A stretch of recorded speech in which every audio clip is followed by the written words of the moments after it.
Hi, this is Bill Hader. 1, 2, 3, 4.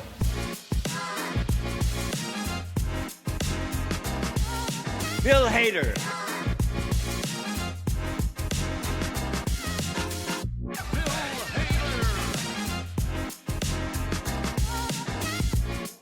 Bill Hader. Hello, welcome back to We Heart Hater. I am your jolly elder elf, Deej Barons. And I'm your spoiled princess of a co-host, Casey Killingsworth. Yeah, we are back. Welcome to episode 26 of We Heart Hater. What we're talking about, since it's close to Christmas, Bill was in a Christmas movie called Noelle. This was released in 2019. Noelle follows Noelle Kringle, Santa's cheerful daughter, whose brother Nick is set to inherit the Santa role, but bails due to pressure, forcing Noelle to journey from the North Pole to Phoenix, Arizona, to find him, ultimately discovering her own potential and challenging tradition to become the first female Santa, saving Christmas with the help from her nanny, Elf Polly. This was filmed between October 2007 and 2018. Originally supposed to be a theatrical release, but then they changed their mind and it premiered the day that Disney Plus started up. So this is the movie that started Disney Plus. On November 12th, 2019. Principal photography was done in Vancouver and in Whistler. Whistler was the site of the Alpine events in the 2010 Olympics Games that were hosted by Vancouver. The Olympic Village that was built in Whistler fills in for the North Pole. They did some local filming around in Vancouver, but then eventually they moved things. They did a little bit of Phoenix in the mall. This is one of 4 films that Bill Hader has filmed in Vancouver, being this one, Hot Rod, The BFG, and Night at the Museum 2. If you keep up with this podcast regularly, you might have heard us mention that our next episode would be a review of the season 33 premiere with LeBron James. We have since decided to push that back to the next episode after this one. We're recording this the week that I've started a new job, the second time I've started a new job in the year since we've started this podcast together and released the official trailer. Deej messaged me on Blue Sky, as we always do in preparing for this podcast, and she said since our next episode is going to be so close to Christmas, but I would find out, that thought we were recording a week later than we were. I originally just screwed up on the date. We just switched gears because it's thematically appropriate and wanted to put out a little holiday treat for our listeners in time for the holidays. So moving forward, here's 2019's Noelle, available to stream on Disney Plus. This movie opens with what I consider to be a heavily cliched scene where Santa comes home for Christmas Eve duties and gifts a girl who's awake and catches him. But we later find out that this is his home and these are his children just welcoming him back from his long night at work. And he gives his 2 kids, Nick and Noelle. By the way, Noelle, the title role, is played by Anna Kendrick. You probably know from Pitch Perfect. And of course, Nick is Bill Hader. So he gives young Nick and young Noelle their boxes of presents. Noelle gets a leather purse or some jewelry and a magazine called Teen Scene, but spelled S-E-E-N. But Nick, in his box, is a big hat that he puts on his head, which signifies that it is time for him to start his Santa training, so he will be prepared to take over his father's job someday. Shirley MacLaine plays the housekeeper named Elf Polly. Noelle, the title character, seems disappointed. Father tells her that can just be counted on to keep up everyone's Christmas spirit through making cards and such, so she's disappointed. Girls can't be doing things and all she can be is just a spoiled princess who makes arts and crafts for Christmas. So that's their childhood. So we flash forward to the present day, where we learn that the Santa you just saw has passed away. So this has to be the year where Nick is the 23rd Santa to take over Christmas Eve duties after his father's passed. And we do see him, Bill as adult Nick Kringle, trained for his Santa duties, and he has a little trouble that everyone seems to be in denial about. So this is Kind of a minor Bill scene, but a Bill scene nonetheless. Deej, you have anything to say about the first real Bill scene here? Yes, so there's a bit of a montage. First time we see Bill as Nick, he is flying with the reindeer in the sleigh, and it is not going well. Crashing on the roof and destroys a chimney. And there's a bit of concern from Elf Carol, who runs the Daily Carol, asking if Nick will be ready for Christmas. And Noelle is positive that he will be because he's a criminal. But as she arrives at Santa's workshop, Mrs. Claus, who is played by Julie Haggerty, who many people would know from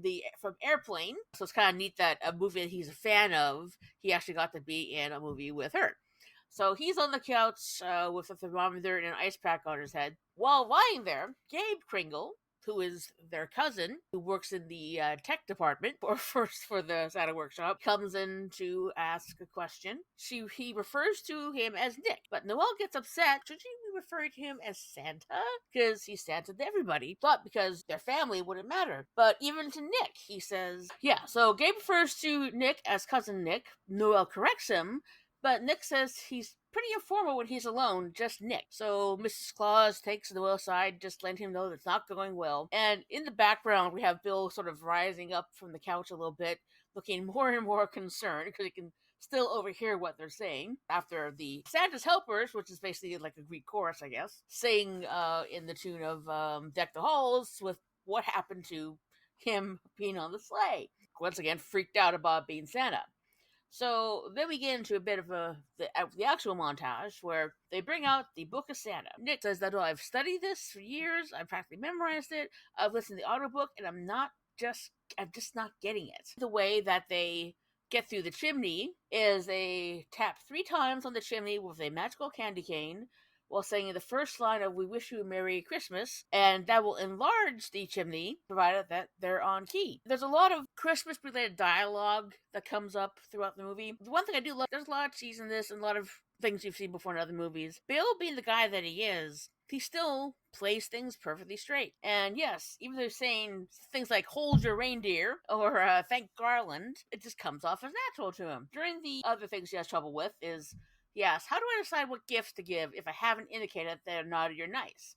And so if I haven't done that, how can I pick the present? It's kind of a vicious circle. And then she goes through showing pictures of kids, determining are they naughty or nice. First one that they show, little girl who looks all nice, sweet, and innocent, but no, apparently she's naughty because she cheated on every math test she's ever done. Then there's a boy with a mean, scrunched up face, and he replies, "That's a stocking full of coal if I've ever seen one." But no, he saved the kitten from a tree after visiting their grandmother in the nursing home. Next training is picking presents. So he's showing various pictures of a guy in all this sports gear, and he gets his football tickets, but there's a running joke throughout the entire film how everybody wants an iPad. He wants an iPad. So next is a girl with a guitar. It's an old guitar, so he's guessing new guitar, but no, iPad. And then last with the language. So what if I'm in Germany and the kid wants to speak to me, but doesn't know the language? But Santa knows all languages. And she mentions that you were speaking in Arabic to Elf Tippy, but that's only because Gabe introduced him to Google Translate. And he is scared of the reindeer, but she says to Santa up and be a man about it. Basically, the initial trials and tribulations of the training of Santa. And it is just not going well at all. Yeah, I did get a kick out of seeing, Noelle just, kick skates out of her heels. And it's the North Pole, so people don't walk. They skate around, and Billy Eichner is Gabe. From the way Billy was playing, I got the sense that maybe they wanted Kumail Nanjiani or someone else from the cast of Silicon Valley to play this part, but they weren't available, so they eventually landed on him. And Noelle seems to disrespect him, which you might find out why a bit later, because a lot of people seem to, and maybe the feeling's mutual. Out of the training montage, I did get a kick out of Noelle teaching Nick how to differentiate between naughty and nice children and what gifts people might want. Maybe the training montage could have been cut down to that a bit. Noelle's bummed that she's only allowed to be Santa in the capacity of helping retrain Nick on his Santa training, which he has to do and she doesn't. So they're at the Polar Express Cafe, a cafe that just specializes in hot chocolate, where he orders his signature drink, hot chocolate with peppermint. with extra whipped cream and peppermint. Right, but this is mostly just, exposition for Nick to tell Noelle that he's in over his head with this. He's about to have a nervous breakdown, so he might be drawing some real life anxiety there, and he just needs to stretch and breathe. She says, "Remember when Dad used to bring us magazines home like people? That's how I found out that Jennifer Aniston was nice." Which, why was that line even in there? But he used to bring us travel magazines, so you can look through one of those to find a nice, sunny, warm place to get away just for the weekend and bring me back some new magazines while you're there. So he does take her advice and he does disappear the weekend before Christmas, but for more than the weekend. And Noelle's worried that Nick might have gotten hurt somewhere at her suggestion, and the town literally vilifies and passive aggressively shuns her over this because they view this as her fault for taking her suggestion literally. And the Elder Elf Council, from these parts I got like shades of Harry Potter there, they select Gabe as a new interim Santa until the search is called off for Nick. Polly, who's the elf housekeeper played by Shirley MacLaine, suggests the same thing Noelle suggested to Nick after finding one of her travel magazines, as encourages her to clean up her own mess, both literally and figuratively. So she looks through one with a page torn out that smells like peppermint, and she determines, oh shit, he must be in Phoenix because I can see from the order of the pages that the page he tore out was Phoenix. So she takes the sleigh to go there with Polly. Oh, and speaking of sleighs, there's reindeer. There's like a small pet reindeer she has that like bleats like a sheep that kind of is meant to be cute, but was kind of grating. I'm sorry, I loved Snow Cone. Snow Cone was awesome. Well, that's a little much for me. Not to diss Snow Cone, but he's a CGI baby reindeer. But I mean, I do like this scene around this with Gabe questioning logistics of traveling by sleigh with a reindeer. What if they have Lyme disease or an asteroid crashes into a sleigh? Why don't we start an online delivery service? And Julie Haggerty, the matriarch of the Kringles, like, no, we've been doing this for 2,000 years. We gotta do this like the traditional Christmas way. Well, that was Gabe's reaction to finding out that Nick and Noelle are missing. They crash land in Phoenix, the sleigh and the reindeer, so it can't help itself from becoming a fish out of water story, because Noelle and Polly are literally from a different world and have to hide their true identities. Yeah, so there's the discussion between the two of them regarding how he's just going for the weekend. Again, we're in this scene. Of course, I find him very adorable with the whole, just how much he. And this is another one where they go for the Christmas themed dialogue. Is like, thank Garland for hot chocolate and peppermint, and he mentions that he's been shivering forever and wants to, like you said, go to somewhere where he can stretch, relax, and breathe. She very specifically says, go for the weekend. A little thing with the beginning of the movie when she is summoning Snow Cone. The song that she's singing before she just yells, hey, Snow Cone, is the line from Into the Woods from the Cinderella part when she's calling her birds to help her out. The town hall meeting, Michael Gross is the elder elf Abe, basically the head of the elf council. Gavel is made out of candy cane material. Whenever he smacks the gavel, pieces fall off and he's eating the pieces. He's banging the gavel, trying to get the crowd under control, and he yells, Silent Night! Headline on the Daily Carol is, Where's Santa? 7 days gone. Not that it's anyone's fault, but just saying. And there's a big photo of Noelle below. The other time when Elder Abe was trying to get him calls, he says, Rest ye merry gentlemen. But they don't want to do a rescue mission because they don't want to risk losing the sleigh because it's 6 days of Christmas. He says that we select the next adult male Kringle, which is Gabe, but Polly points out that doesn't even say that in it. Throughout this, the town is not happy with her. She got refused service at the cafe. She didn't get her Kringle discount because only for direct relatives, no cousins, which kind of harkens back to a scene when Gabe comes in and calls him Nick instead of Santa. So she kind of gets an idea of what that feels like. And she pronounced Arizona as Arizona. Polly ends up coming with her very reluctantly, but she's basically there sort of keep an eye on her throughout the whole thing. Okay, so they crashed into this like big outdoor mall that like every town has now. And so, and she says they're looking for Santa and Nick Kringle, and like the security guys are like, wait right here.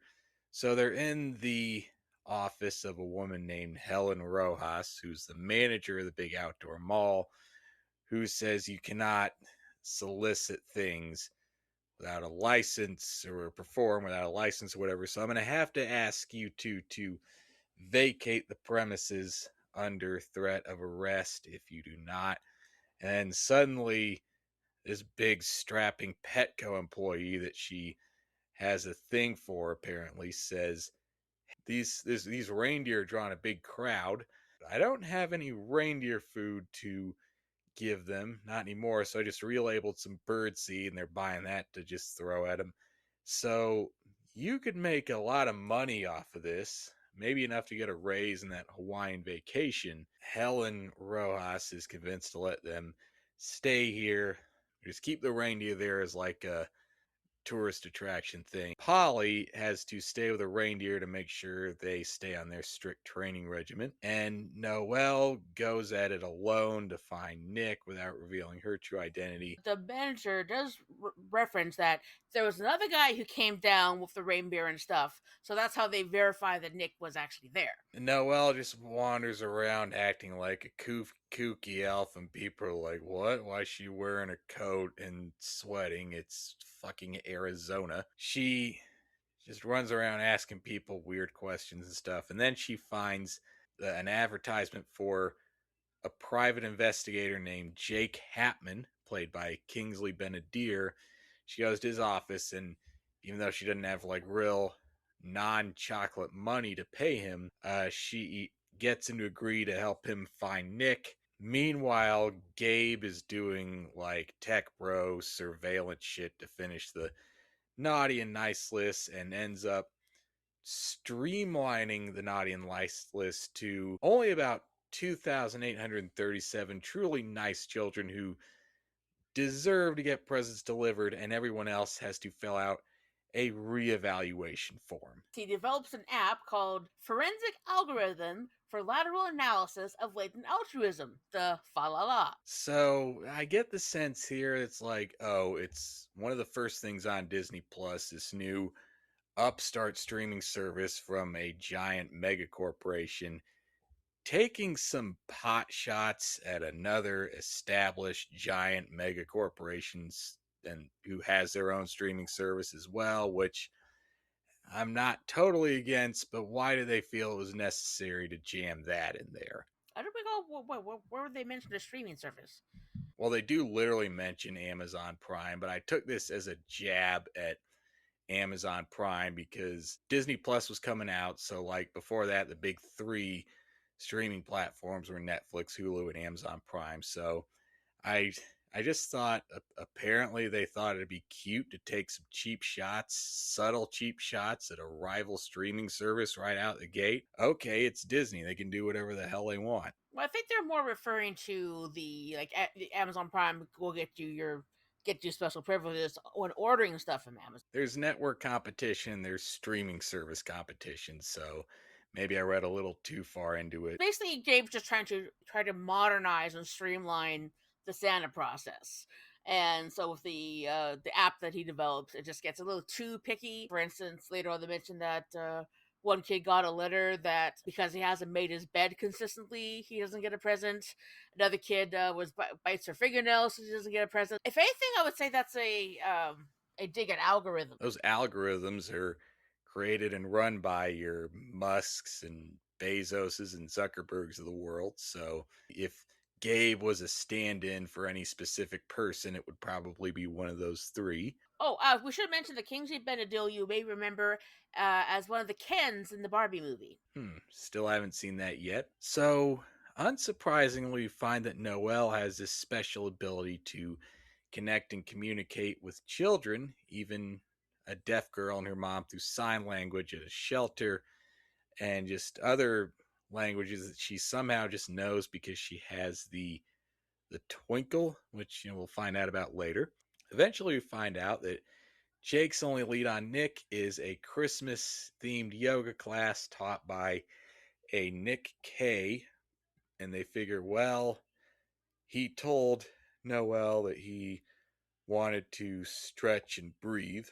So naturally, this would be the best place to go to do that in Phoenix, Arizona. She goes to the yoga studio, and Nick is there teaching a yoga class, mentions the giving notes to people in the class, and instructing people to go into downward facing reindeer. He just gets excited as soon as he sees Noelle, which completely breaks the zen of the yoga class. So they go back into, I guess, like his office or a waiting area so they can talk, trying to make sure that that's private, and he closes this beaded curtain, which it's just a beaded curtain, so I don't know how it would actually block any sound out. She whacks at him and say, why didn't you come back? Was just me for the weekend. And it turns out he really likes it there. He likes being warm. He likes doing yoga. He donated all his animals to charity. And they get into this argument of where what she's saying is, since you didn't come back, all this bad stuff's happening to me, which she's not seeing it from his side of things. And he mentions that he doesn't want to go back because he can't pretend to be someone else anymore. And she goes on this bit about she knows what it's like to live up to the Kringle legacy, but what she does and what he has been doing is not the same thing. And he mentions that no one has ever expected anything of you. I've been training to be Santa my whole life while you're out cutting ribbon and making silly cards. She gets offended at that, naturally, and he apologizes, mentions that he loves her Shakti, his female energy. It goes on about everyone yelling and blaming me, and he countered with, so it doesn't matter that I'm finally happy, or that me leaving the pole was the best thing I could have done for Christmas. All that matters is what's happening to you. And back to the Christmas-themed language, oh, you better not pout, you better not cry. She comes out with, oh, you're just a coward that's afraid to be Santa. And he says, exactly, bingo, partridge in a pear tree. That's what I've been trying to tell you. At the end, he was mentioning that if I weren't so enlightened, I'd be seething with anger right now. And she's looking for something to just get angry on. So he comes across a candle, and he says, she blows out this candle. It's like, no, that's a really big deal. After that point, Julie Haggerty, Mrs. Kringle, sends Noelle and Polly a note from the small reindeer that me and Deej are split down the middle a bit on. And the note says that there's some bad shit going down at the North Pole. Gabe now wants to deliver the presents by drone or something called Amazon Prime. You gotta bring Nick back home. At this point, you start to realize that there's not one likable character in this movie who just stayed behind at the North Pole while this was going on in Phoenix. So, it's good that Noelle and Polly and Nick left most of them behind through the whole movie. It's like talking about our 1 year anniversary. This kind of gave me flashbacks to when I was watching one movie just for Bill's parts. I don't even remember the title. Violet was in it. Purple Violet's 2007. He's the guy in line at the book signing. And this is directed by Edward Burns and starring one of the Wilsons, Patrick Wilson in this case. Yeah, it gave me flashbacks to when I was watching Purple Violets just to review Bill's part for episode 2 of this podcast. Noelle has to go back again to find Nick, and what she finds is that his yoga studio is now closed until after Christmas. So Noelle disguises her small reindeer as a dog unsuccessfully, so they can follow Nick's scent to a bus stop where the next stop to a yoga retreat at the Botanical Gardens. And I'll let Deej explain this pivotal Bill Hader scene here. Yes. So they're traced to the yoga retreat, and she does apologize for not seeing things from his perspective. And she hands him the letter that was brought up by Snowcone, and she's wondering why, please speak to me. And then he holds up a sign saying, "This is silent meditation." And she asks how long is this going to be? Since he wants to still be silent, he's trying to mime sunrise. That, okay, well, I can wait till sunrise, but insist that she can be quiet, but apparently she can't, because he says, 1, 2, 3, be quiet. And it takes 3 seconds before he starts speaking again. And there's some nice looks between the two of them. He is trying to understand what he's saying. A lot of things he communicates just by expression. In the end, it looks like he's sort of trying to consider things. But then after that, we do come back to the mall, to the outdoor mall, and Polly apparently got a haircut at Supercuts. Noelle says that your hair kind of looks like Prancer, but then you hear Nick behind saying that she's more like Vixen with the hair top. We go back to, again, the Christmas language. So what's happened to the pool is very naughty. He just says it with such sincerity. So to try to see if to spark the twinkle, the mall Santa hasn't arrived yet. So he tries to talk to kids. First one is a boy speaking Punjabi, and he can't understand what he's saying, but Noelle can. And he wanted to have his brother be able to move over to Arizona to be with his family. Next is Tawny Cooperman, who is basically a mean girl full of attitude. And she comes up and says, well, I'm just doing that so my parents can practice Snapchat. And he asks, well, have you been a good girl? And she says, well, I don't think that's any of your business. Well, it's kind of Santa.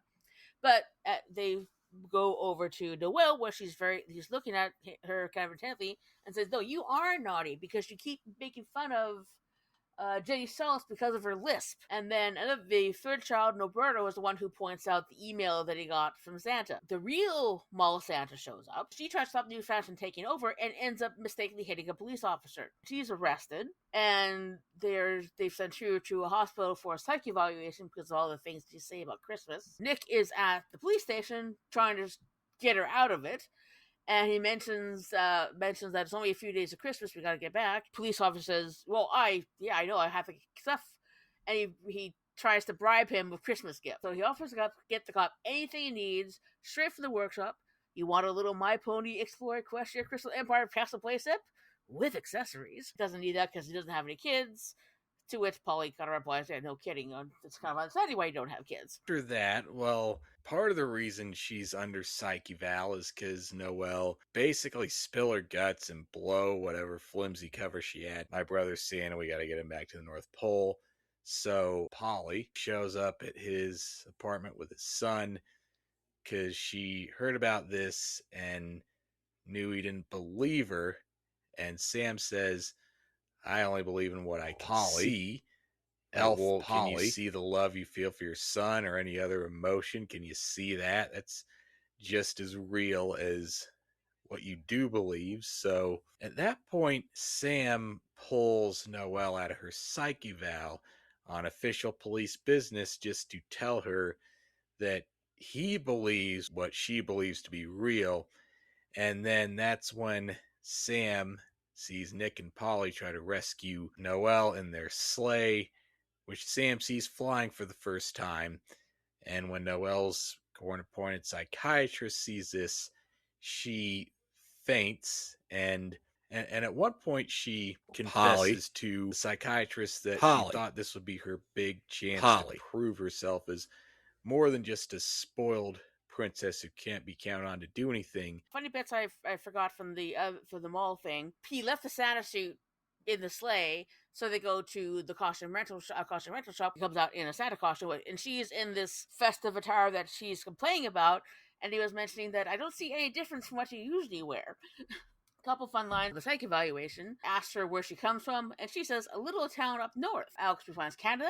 And yeah, Canada wishes. Fun thing about that, we actually have a service from Canada Post. People can send letters to Santa at the North Pole, and the postal code for that is 808-080.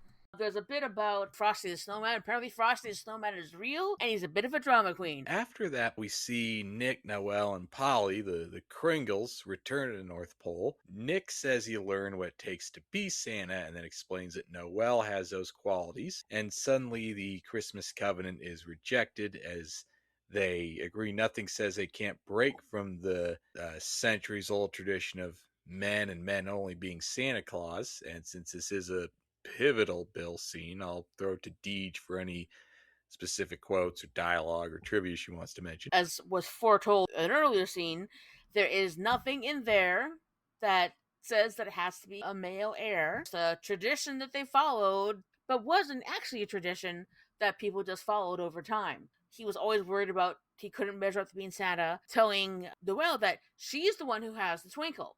Because all the little bits of things we're seeing where she can speak, where she can do sign language and tell naughty and nice, in the search for Nick, they go to a homeless shelter. That's where she meets a mother and her deaf daughter, and she demonstrates that she can speak sign language. So that gives her another perspective of what actually happens in the rest of the world, because this is the very first time she's actually been out of the North Pole. So seeing that there's people in the real world that aren't necessarily doing well, it's kind of a bit of an eye-opener for her. He insists she has the twinkle. Council asks her to explain what she feels about Christmas. And after an impassioned speech where she finds that some things that people want other than just presents, but people also want iPads. And so when she goes out to be Santa, because there's a reference at the beginning where Nick is first given the Santa hat that it's big for him. And it says, well, when you're ready, it'll fit. When she puts on the Santa suit, it's basically hanging off of her. And so eventually, as she's going through the route, the suit actually does end up fitting. I did like the speech Noelle gave just before she's declared the new Santa, and more than just the twinkle to fly solo on Christmas Eve. I like how she said that she's seen that Christmas isn't about delivering presents as much as it should be about fulfilling the wishes of the less fortunate who deserve more, as the season is about delivering hope. And we do see some mishaps. She skips Greece, and has to go back. She almost gets attacked by a French dog owned by a boy who doesn't believe a girl can be Santa. This gets turned around and drops in on a Jewish family. Yeah, that was funny. She turns things around when she goes to the shelter and accidentally wakes up everyone and the deaf girl. So the suit fits and she goes around, hits every house. So triumphant in her personal victory, Noelle figures out how to run the place and let everyone in the North Pole pursue their dream jobs at the end. So Nick opens the first ever yoga studio in the North Pole. Gabe gets to show off VR goggles for intruders and a milk bone for dogs. And that's the end of the movie. Deej, do you want to add any other quotes or trivia pieces before I give my review? Well, some other plot parts of the film that non-Bill related, where there isn't, I wouldn't really call it a romantic subplot between her and Jake. Jake has a son. He's divorced. He does a good job of what he does, but unfortunately, he doesn't quite connect. Wants to connect with his son, but doesn't realize his son actually likes cooking, because his father is terrible at cooking. And the one thing that he wanted for Christmas was because he was invited to his ex-wife's house with her new husband and to be there at Christmas with them. And he didn't feel comfortable with that. And it was kids' wish to be able to do that, or at least go to their favorite Chinese restaurant and get their red and green dumplings that they get every year. When Nick is doing the Santa thing, that he mentions that his son actually mentions that he didn't specifically say what he wanted for Christmas. She just knew. It was a nice way to get, again, not such a romantic thing, but there's little funny bits in the movie where she's in a freezer trying to get cold because it's so hot out there. So it's a Christmas movie. All Christmas movies have a certain amount of hokiness, as we all know. Because one of the other things that get filmed a lot in Vancouver, all the Hallmark Christmas movies tend to get filmed up here. And that's a great segue into my review, Deej. Like we said, this was intended to be a theatrical release, and you can tell because there's big names in it. And my basic take at first was that this was basically a glorified Hallmark movie with bigger names and a shred of self-awareness, with some elements that they clearly borrowed from Elf and Harry Potter and Miracle on 34th Street. Still, this does feel like it was written by someone who does genuinely love Christmas movies, even the ones produced by Hallmark, and wanted to blow up the tropes of them by making them bigger and better rather than deconstruct them or parody them as, SNL and the like would do. And I say this because this movie definitely blows up the old Hallmark movie trope of how they're all about some bitchy big city lawyer just returns to her old country hometown and then finds out that the right guy she's been pushed to be with the whole movie is secretly just Santa in disguise or Jesus or Frosty or some other well-known Christmas figure. I do wish that the writers and producers could make this genuine love of Christmas movies shine through the entire movie rather than just the second half, starting when Noelle finds Nick at the yoga studio, and that gradually builds until it blooms fully formed during Noelle's speech at the trial just before she's declared the new Santa. Up to that point, that redeemed the movie in my eyes, but more than anything, like, you just feel the writer's hatred for tech bros, no pun on a future Billy Eichner vehicle intended, and just any part of modern society that interferes with what they view to be the true meaning of an old traditional Christmas. So it's kind of a tale of two halves, but it all pays off in the end. I believe you mentioned this in a previous episode, which Bill did start dating Anna Kendrick for a while after this was released, so good on him for that. They got together in 2020, and then after this was after Rachel Bilson, and they departed amicably in 2022. Movie was written by Mark Lawrence, who has done a number of films with Sandra Bullock and Hugh Grant, including Miss Congeniality and Miss Congeniality 2. He wrote and directed 2 Weeks Notice, music and lyrics, and of course Noelle. So he was very interesting, though, is just reading this now, is how we have Michael Gross as the elder elf from Family Ties. He was a staff writer and eventual supervising producer on Family Ties. Wow. And yeah, because he had sent in a spec script, and they hired him. Oh, and this Anna Kendrick is a star, Bill's in a supporting role, and this does stick to her like quirky good girl with a slight sarcastic edge, that her whole image from that time period. And at least this came out, I hope it came out before this thing I vaguely remember where she got called out on Twitter for being like passively aggressively racist to a black makeup woman on the set of some movie, which, I didn't let that distract me from being able to take her seriously as the lead in this, but it couldn't escape my mind for some reason, even if I'm not quite remembering it well or didn't feel the need to look into it. The filming of this was between October 2017 and January 18th, and the film released in November 12th of 2019. But it's a Christmas movie. Christmas movies aren't always like deep and earth shaking. Well, they can be, but not in this case. I think it's a good film that you can watch with your family, you can watch with your kids. I'm sure one of the reasons that Bill did this was for his kids.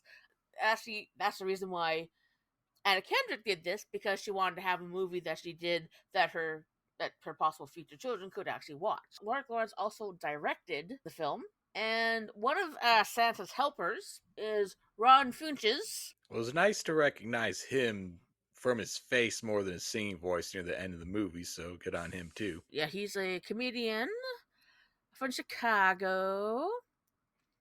He was on Mulaney and the Kroll Show, so a very big connection with friend of Bill Hader, both Nick Kroll and Mulaney. And just from a local standpoint, beginning Santa was played by Jay Brezzo, which for most people would not necessarily very famous, but he's very well known in the Vancouver film and stage realm. So he was on Cold Squad, which was a CBC series, Stargate SG-1. He's done other things like a couple episodes of Highlander. One of the things he did in local theater, one of our theater companies here is the Arts Club Theater. He was Edna Turnblad in the 2010-12 season for the Arts Club Theater. He based his performance on Edna on his mother and an adult neighbor from his childhood named Fit K. Now, the one downside of this, he did suffer a minor stroke backstage while he was changing costume. He missed 36 performances, then he went back to it and after recovering. So there's a bit for anyone else here from Vancouver area besides me. There's a bit of the extra local flavor. I do mostly go to the Bill bits. He's just so earnest in this, and even though it's a really weird Christmas themes kind of dialogue, like I said before, he plays it perfectly straight. He knows that if he, from what I've learned, and all the times he talks about his process for anything better, is things have to be grounded in reality to be able to find the nuance in things, especially when he doesn't do a lot of pre-prep because it finds that really clogs down his performance. So he gets an idea of the script and how other people are. So he tries his best to play off on how other people are acting against him, or acting with him, I should say, not just against him. So it's one of his more mid-tier roles. Well, you can't really expect Oscar worthiness from some new thing on the newest streaming platform to come out at the time, even from a big mega corporation. As I said, you can just hope for pleasantness, and that is the episode. That's all we have to say on Noelle. And join us.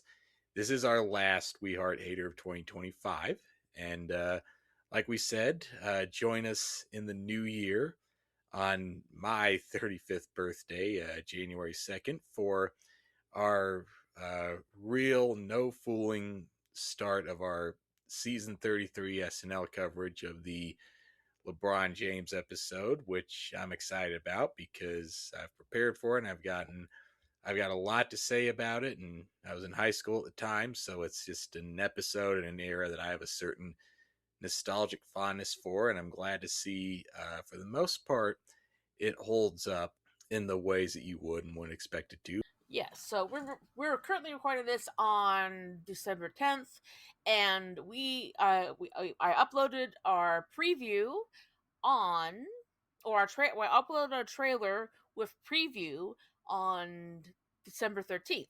I did with I think this is episode 26. We're coming up on our first year of podcasting. I mean, we're not the biggest podcast in the world, but we got fans, we got listeners, so spread the word, please, because we'd love to get more people on. Or more people on board. From what I've heard, a lot of people will enjoy us. People have paid me some nice compliments and paid Casey some compliments because they, from what I've gleaned from what people said, they feel that we have good chemistry and we play well off each other. Which, we just you just responded to a random question in the Saturday Night Network chat, and we just from the get go we just kept it on running. So I still believe in the project. Yes, I have another podcast right now, which is a bit more intensive with time, but this is still my first love, my first podcast, because it's all about Bill. Well, if nothing else, then I'm glad this one podcast became just big enough in less than a year for you to be able to capitalize on that by starting another separate podcast and thus launching Wacky Notion Productions as this thing, this entity that multiple people work for free for, but it's a labor of love.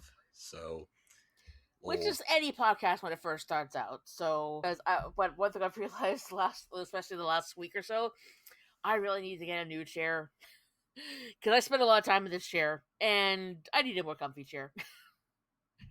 Because right now, I just want to, every time we finish with recording, I just want to lie down and be horizontal because but at least it's winter now, so it's not quite so hot in my little podcast corner. But aside from that, so since this will be the last one before the new year, to whatever you may celebrate, please have a happy and good time with people. Don't drink and drive. Don't be an asshole. Just have fun and celebrate in whichever way you choose. I am Deej Barons, and will continue to be. And I will still be Casey Killingsworth until I'm informed otherwise. And it is never not the season to say, we heart hater. We heart hater. That's what we do all year round. And I'm excited to see where this podcast takes us in the new year. So happy holidays, whatever you celebrate, and happy new year, everyone. And thanks to our fans. Thank you for listening to We Heart Hater. If you enjoyed this episode and you'd like to help support the podcast, please subscribe and leave a rating and review on Spotify, Apple Podcasts, Amazon Music, or wherever you get your podcasts. We Heart Hater is a presentation of Wacky Notion Productions. Created by Deej Barons. Hosted by Deej Barons and Casey Killingsworth. Recording and editing by Deej Barons. Intro and outro music by Music Unlimited, used under Creative Commons license, courtesy of Pixabay.com.